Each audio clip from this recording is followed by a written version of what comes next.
बोलो जयकारा बोल मेरे श्री गुरु महाराज की जय। सभी गुरुमुख प्रेमियों से सप्रेम जय सच्चिदानंद।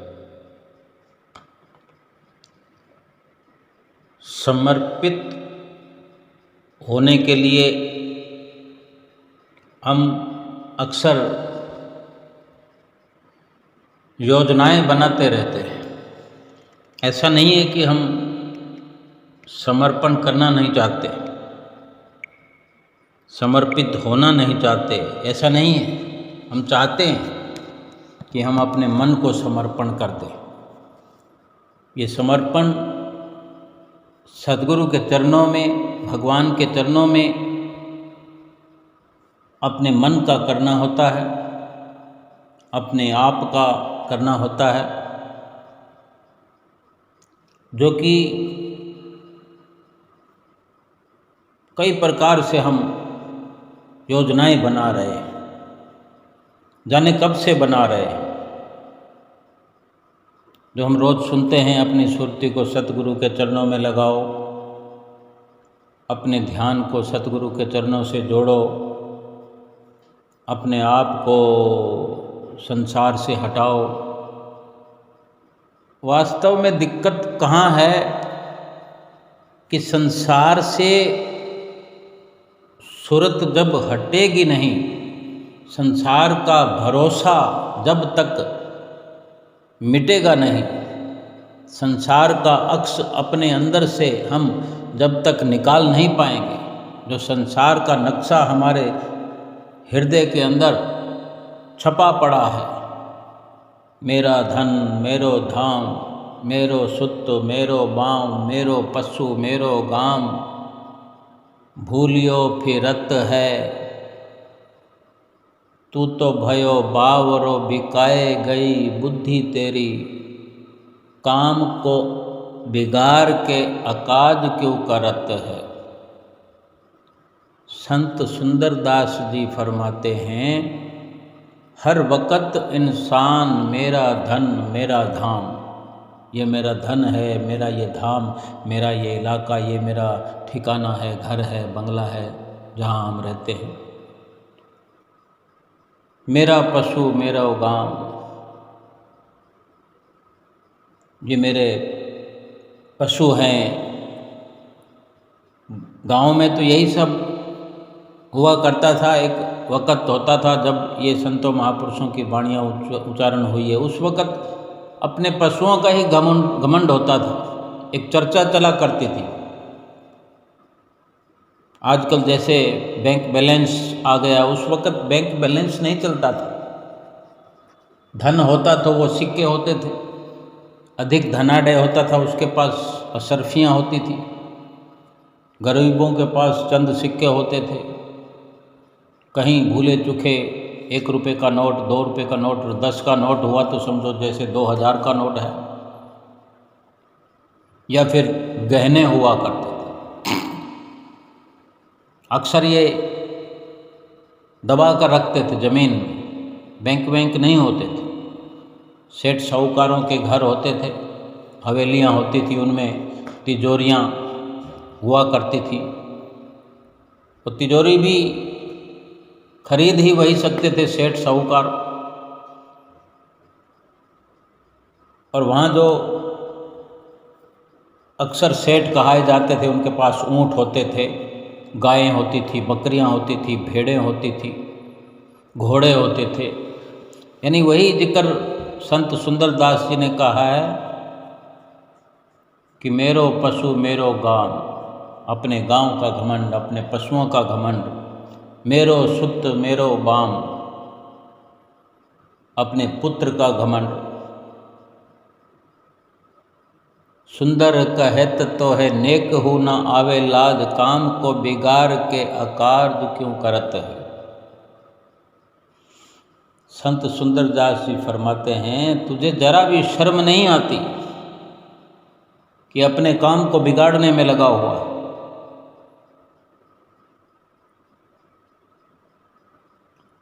सारा दिन सारी रात हम इस संसार की घमंडाई में पड़े हैं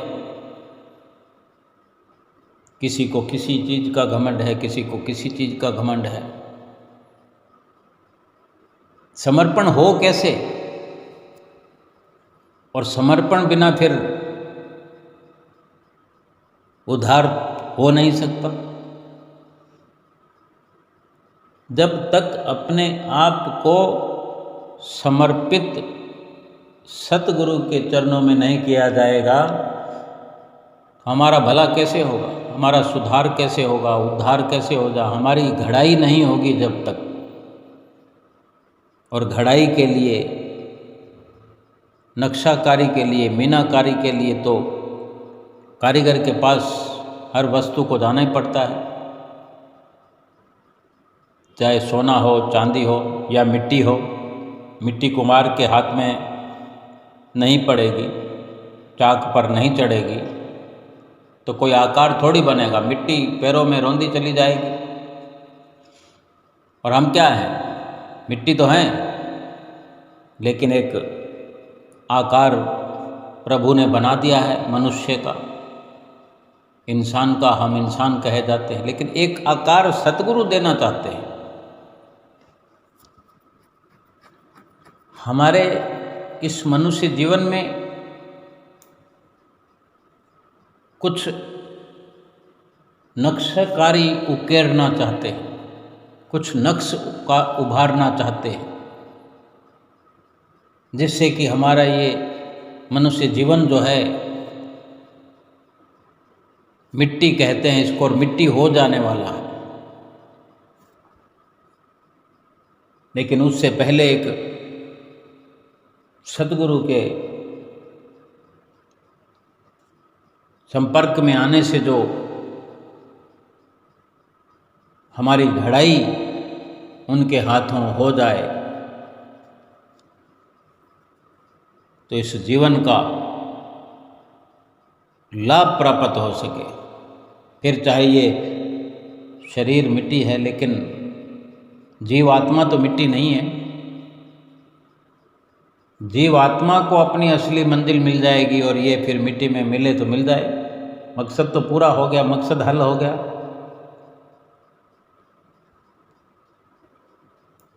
अब महापुरुष फरमाते हैं कि अपने बने बनाए काम को बिगाड़ रहा है। कभी कहता है मुझे बाल बच्चों से फुर्सत नहीं है, कभी कहता है मुझे काम धंधे से फुर्सत नहीं है, कभी कहता है अभी टाइम नहीं है, कभी कहता है कि मैं अभी सो रहा हूँ, सोने का टाइम हो गया। महापुरुष फरमाते हैं कि अगर प्रभु की भक्ति नहीं है तुम्हारे जीवन में, प्रभु का भजन नहीं है, प्रभु की याद नहीं है, तुम रात को क्या, तुम दिन में भी सो रहे हो। बंद आँख तो बंद आँख, खुली आँखों में भी सो रहे हो। लेकिन हम है कि हम समझना चाहते नहीं हैं, समझदार होकर भी अनसमझी वाला कार्य हम कर रहे हैं, अपने काम को बिगाड़ने में लगे हुए हैं। जबकि इस मनुष्य जीवन को इसीलिए दिया गया कि बिगड़ा हुआ काम हम संवार सके।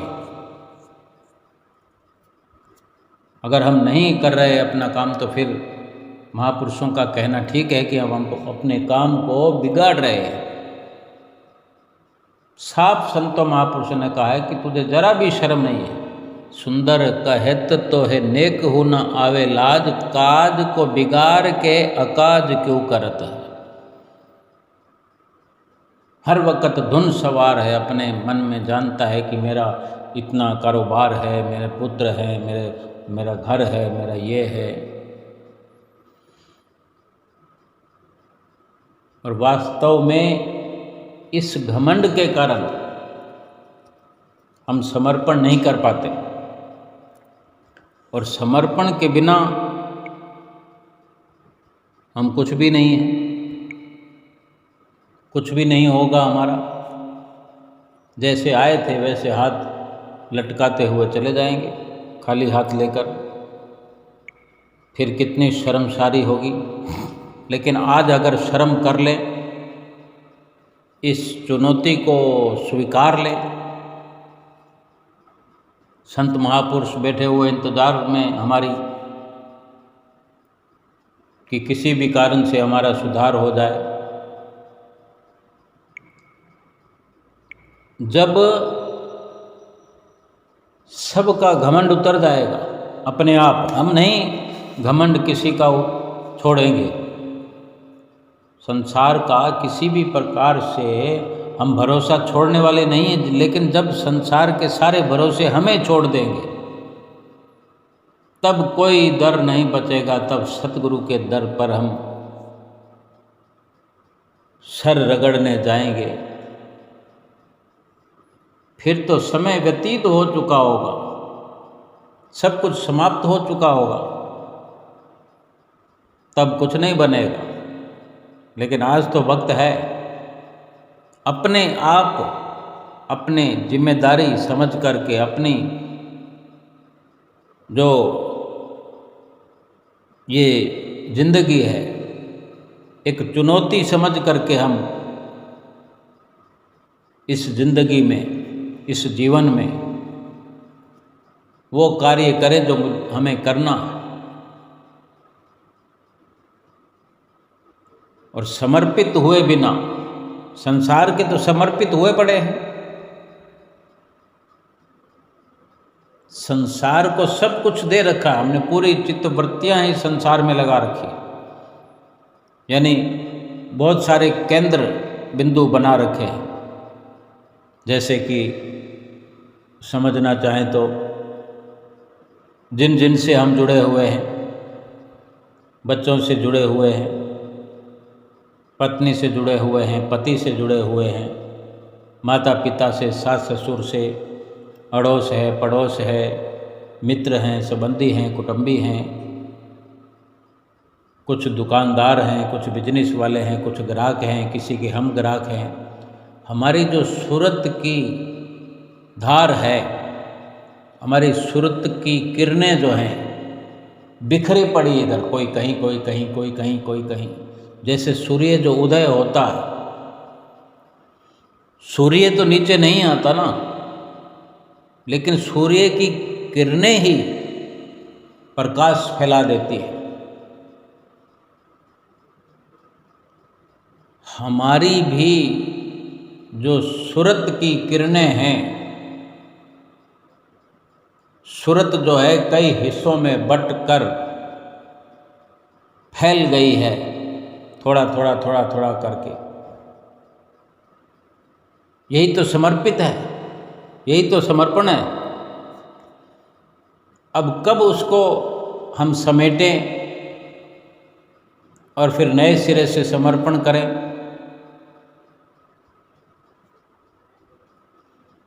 सीधी सीधी बात है कि जैसे कोई हमारे घर में मेहमान आते हैं, बैठे हुए हैं, हम बातचीत कर रहे हैं, चाय पानी पी रहे हैं, बड़ा मनोरंजन हो रहा है। अचानक से द्वार खुल जाए या फ़ोन की घंटी बज जाए और ये जो दरवाज़ा खटखटा रहे हैं ये भी मेहमान हैं, दूसरे मेहमान आ गए। ऐसा भी हो सकता है हम दरवाजे से ही उनको रवाना कर दें, क्योंकि पहले से हमारे पास मेहमान बैठे हुए हैं। हम अपने निर्णय की बात समझने की ज़रूरत है कि हम किस प्रकार निर्णय करते हैं, हम कितने अक्लमंद हैं, समझदार हैं।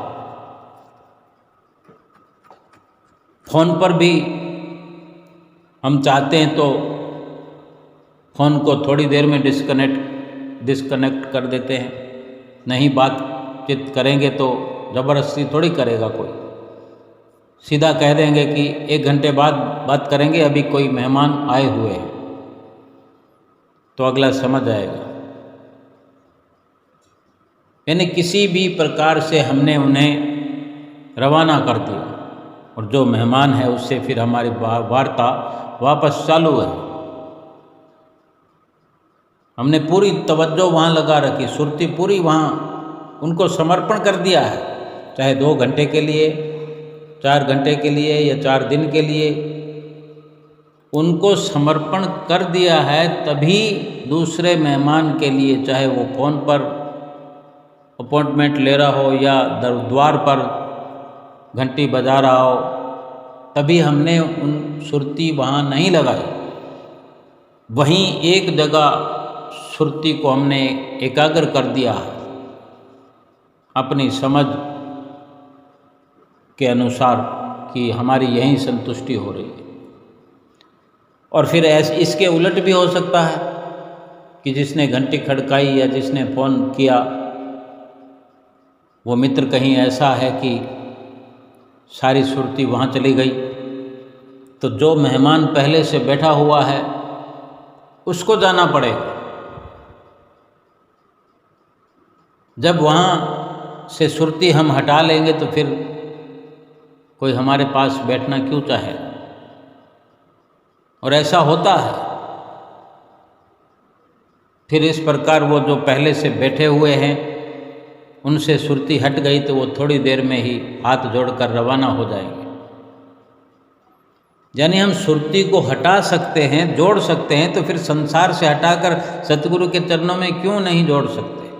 इसलिए कि जोड़ना चाहते नहीं, भरपूर विश्वास है नहीं, भरोसा है नहीं, भरोसा अभी संसार का कायम है। संसार का भरोसा हम पर हावी है, और जब तक ये हावी रहेगा, संसार का भरोसा बना रहेगा, तब तक सतगुरु भगवान का ना तो हमें भरोसा हो पाएगा और ना ही उनके वचनों पर हम चल पाएंगे, ना ही फिर हमारा कोई लाभ होगा।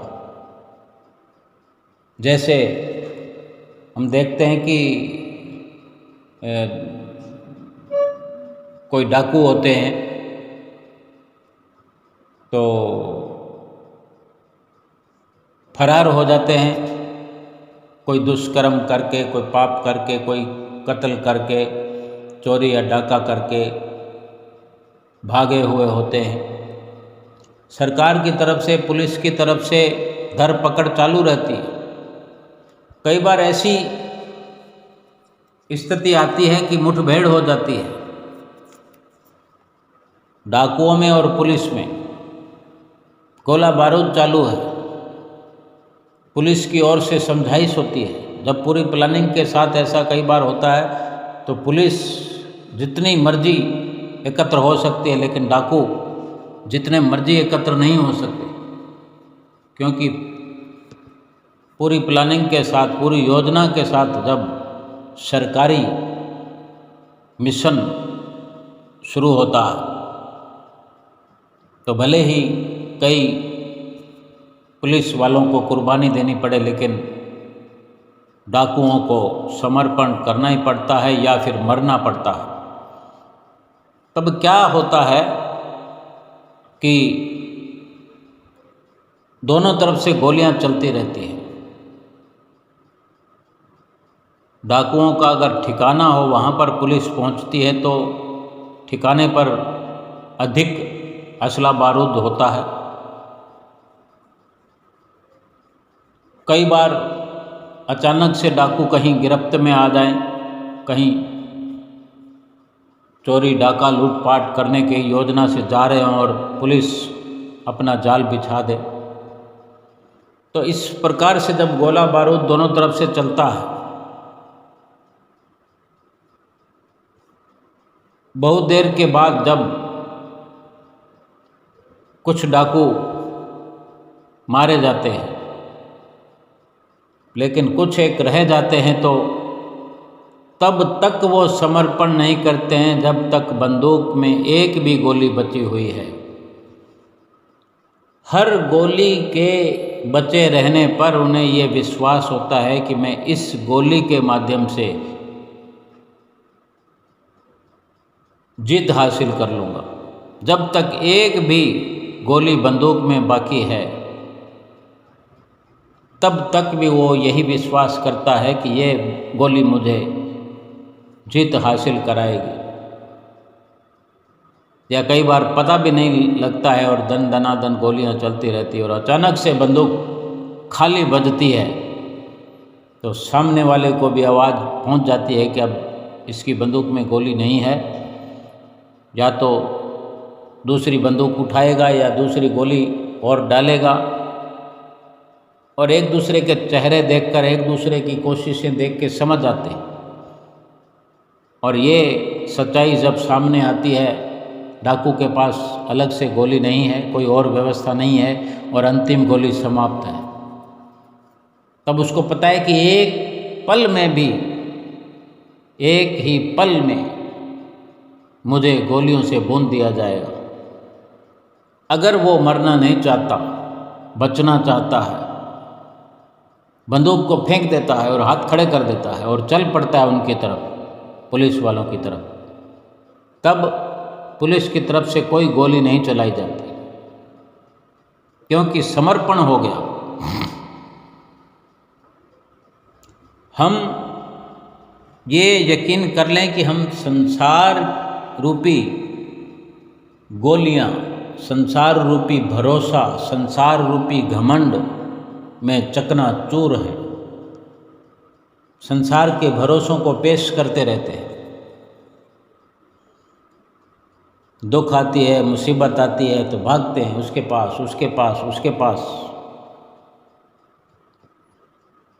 जब कभी ऐसी मुसीबत आती है कि भाग भाग के थक जाते हैं, एक भी भरोसा संसार का जब तक रहता है, तब तक हम भगवान को नहीं पुकारते। इस प्रकार कभी अस्पताल में बैठे हों या कोई और दुख हो, कोई और परेशानी हो, एक परेशानी तो हमारे साथ जुड़ी हुई है। हम जब से जन्म लेकर आए हैं, एक परेशानी साथ लेकर आए हैं कि हमें इस भवसागर से पार होना है। वो परेशानी जो कि एक बड़ा दुख है, इस दुख को तो हम साथ में ही लाए हैं।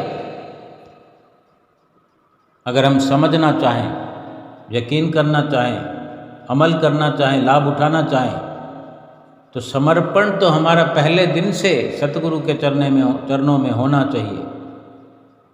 क्योंकि भव का जो दुख है, भव की परेशानी जो है, भव से जो पार होने का मकसद है, वो सतगुरु की शरण में आए बिना, सतगुरु के आगे समर्पण किए बिना भव से पार हम नहीं हो सकते। भव के दुख से छुटकारा नहीं हो सकता। ये भव से पार होने का मतलब ये भी है कि 84 लाख योनियों से मुकम्मल तौर पर आज़ादी, यानी भव सागर से पार। अगर नहीं मिली आज़ादी तो भव सागर के बीच में ही, मझधार में ही हम लटक जाएंगे। यानी बार बार जन्म लेना, बार बार मरना, जन्म मृत्यु का चक्कर चलता रहेगा। बचपन से ही हमारा अधिकार तो यही होना चाहिए, हमारी जिम्मेदारी है कि हम अपने आप को सतगुरु के हवाले करें, सतगुरु के चरणों में अपना समर्पण करें, अपनी सुरती, अपना ध्यान लगा करके उन्हीं के आश्रित हो जाएं, उन्हीं के भरोसे हो जाएं। भरोसा तो वही जो भवसागर से पार करने वाला हो। और फिर जैसे जैसे समझ हमारी बढ़ती है, हम तो संसार के भरोसे बनाते चले जाते हैं, बनाते चले जाते हैं। सतगुरु पर भरोसा होता ही नहीं। संसार वाले तो जिस अंदाज में कहते हैं संसार के भरोसे, अपने बेटे पे भरोसा है, अपनी बहू पे भरोसा है, किसी को पति पे भरोसा है, किसी को पत्नी पे भरोसा है, किसी को धन पर भरोसा है, धन के सपने देखता है कि मैं राजा हूँ, महाराजा हूँ, मेरा कोई कौन क्या बिगाड़ सकता है, मेरे इतने मित्र हैं, मेरे पास असला बारूद है, मेरे घर परिवार में इतने लोग हैं। ये सब जो भरोसे हैं टूटने वाले हैं, छूटने वाले हैं, लेकिन हम आंख मूंद कर बैठे हुए हैं। सब भरोसे जब समाप्त हो जाते हैं, जब लगता है कि अब कोई साथ देने वाला नहीं है, तब सतगुरु की चौखट पर हम आकर के अपना माथा रगड़ते हैं। लेकिन क्या उस वक़्त हम सतगुरु की आज्ञा की पालना कर पाएंगे, कर पाते हैं? कहाँ से लाएंगे वो जुनून, कहाँ से लाएंगे वो एनर्जी, वो ताकत? भजन सुमरन करना, भक्ति करना क्या निढाल पड़े रहने से, आराम फरमाने से थोड़ी हो जाएगा? जब हमें कुछ सूझबूझ ही नहीं, अपना होश नहीं है। इसलिए बार बार महापुरुष फरमाते हैं कि अपनी जान को जोखम में डाले बिना वक्त रहते सतगुरु की चरण शरण अपनाओ, सतगुरु के चरणों में, सतगुरु के आश्रित हो जाओ, सतगुरु का ही भरोसा बनाओ। संसार के भरोसे झूठे, जिन गुरमुखों को बड़े अच्छे से समझ आ जाती है, सतगुरु के चरणों में अपना सर्वस्व समर्पण कर देते हैं। क्या निछावर करना है? तन और मन। मन निछावर कर दिया तो चित्तवृत्तियाँ आ गई, सुरती आ गई, मन आ गया, सब कुछ हो गया। तन समर्पण करना है कि वहाँ पर बैठक बनानी है, बार बार जाना है, बार बार आना है, कुछ समय उनके साथ में बैठना है। उनका साथ, जो ये बाहरी शारीरिक सामंजस्य हमने बनाना है, उनके साथ नज़दीक बैठना है। ये बाहरी मित्रता जो स्थूल रूप से है, फिर ये सूक्ष्मता में प्रवेश करेगी। साथ में बैठने की जो ये नियमावली है, धीरे धीरे अभ्यास के दौरान उनको सतगुरु के दर्शन करना, इन्हीं आँखों से, इसी शरीर से सतगुरु के बताए कार्यों को, सेवा को इन्हीं हाथों से करना, उनको देखना, उनको सुनना, उनको महसूस करना आँखों से। फिर जब आँखें बंद होती है तो बंद आँखों में सतगुरु का रूप नज़र आता है, क्योंकि हमने कैद किया है उनकी सुंदर छवि को, निहार निहार कर अपने भीतर बसा लिया है, अपने नैनों में बसा लिया है, नैनों के द्वारा अपने हृदय में बसा लिया है। फिर उन्हीं का सब कुछ, उनके वचन, उनके दर्शन, उनकी संगत, उनके वचनों का रसपान करते करते उनके वचनों पर अमल करने का बड़ा मन करता रहता है। मन लग जो गया, समर्पित हो गए।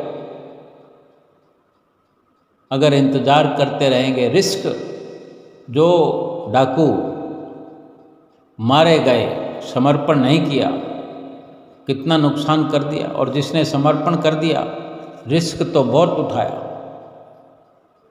मर सकता था, लेकिन फिर भी प्रयास कर लिया, बिना देर किए हाथ खड़े कर दिए, समर्पण हो गया। पुलिस ने गिरफ्तार तो कर लिया, लेकिन इस प्रकार के फिर जीने मरने के खेल से वो डाकू बच गया। ना कोई चोरी करनी पड़ेगी, ना डाका करना पड़ेगा, ना बार बार पुलिस से लुका छुपी करनी पड़ेगी, ना भय के माहौल में रहना पड़ेगा। लेकिन वो स्वीकार कर ले कि अब सब प्रकार से तौबा, तो वो समर्पण उसके जीवन को चार चांद लगा देगा। रत्नागिरी डाकू ही था, आगे चलकर जो वाल्मीकि ऋषि के नाम से प्रसिद्ध हुए। उल्टा नाम जपत जग जाना, वाल्मीकि भय ब्रह्म समाना। डाकुओं का नाम तो हम लेते हैं, वो भी डाकू थे, ब्रह्म के समान हो गए। श्री रामायण को लिख डाला श्री राम के जन्म से पहले, हजारों साल पहले लिख दिया। ये संतों महापुरुषों के आगे समर्पण का ये लाभ है। समर्पण ही किया था उन्होंने। बहुत भरोसा था घर वालों पर, लेकिन संतों के कहने पर जब उन्होंने समझने का प्रयास किया तो पूछ लिया, परिवार वालों ने मना कर दिया कि हम तुम्हारे दुखों में भागीदार नहीं होंगे। वैराग हो गया, सत्य की समझ आ गई। हमें भी समझना है, सभी भरोसे छोड़कर अपने सतगुरु के चरणों का भरोसा आज ही हम ले लें। कोई रिस्क नहीं लेना कि कहीं हाथों से वक्त निकल जाए। सबको समर्पण करने का फिर वक्त नहीं मिलता, क्या पता कब बुलावा आ जाए और हम समर्पण करने में चूक जाएं। आज वक्त है, समझ है, सब कुछ हमारे हाथ में है। सारे संसार के सहारे छोड़ करके अपने सतगुरु के चरणों में हम समर्पण हो जाएं, अपने आप को समर्पित करें और भवसागर से पार हो जाए। बोलो जयकारा बोल मेरे श्री गुरु महाराज की जय।